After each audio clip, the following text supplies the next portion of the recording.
And I'll tell you an interesting story about the greatness of Michael Jordan. When I was coaching in Washington, we played the Indiana Pacers, and we were down 25 at the end of the third quarter. And I took Michael out of the game, and I said, "Look, Michael, I know you think we can still win this game, but we got to play, in 2 nights. And if we make a little run, I'll put you back in the game." Well, we didn't. Well, I found out that after the game was over that he had 8 points in the game, and he broke a streak of like 860-something games in double figures.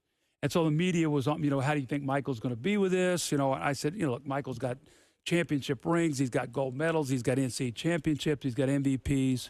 He's not going to care about the 8 points. So he met with the media and agreed.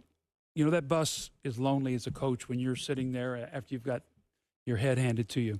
So I was sitting on the bus, and actually Michael had hired me. He was the part owner and president GM, hired me to be the coach, and then he came back to play. I'll never forget this moment ever as a coach. That this to me was greatness. He got on the bus and he said, "Scoot over." And he looked at me and he said, "Do you think I can still play?" And I said, "Absolutely. That's why I'm here, to be here to help you." He said, "To be my coach, you have to believe in me and believe I can still play." And I said, "Michael, I believe in you." He said, "You did the right thing tonight. You did the right thing tonight. I don't care about the points, but I needed to know that you believe in me." Fast forward, we get on the plane. He has a few cocktails, smokes a couple cigars, all the things you're not supposed to do. Yeah. We get back about 3:30 in the morning in Washington. At 7:30 that morning, he's down in the fitness room with Tim Grover, working out like you can't believe. Now, he's 41 years old. We play the New Jersey Nets the next night. And Michael scores the first 3 times he has the ball. Byron Scott takes a timeout.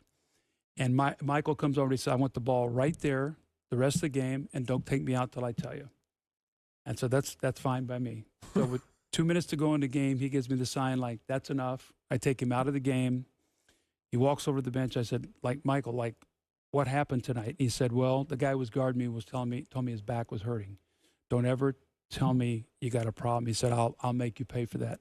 51 points later. 51 points at age 41. He came back the next game with 46. And he looked at me and he said, "I told you I could still play." 97 points.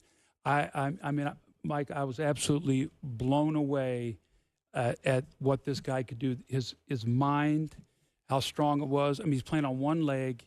I mean, he'd cut his finger, with doing a cigar. He had his finger was bent. He had a bad knee. The competitive will and great. I've never seen anything like it. But that moment when he looked at me and asked me if I still believed in him, I said, "This is the greatest player to play the game, wanting to know if I still believed in him." It was a moment I would never ever forget.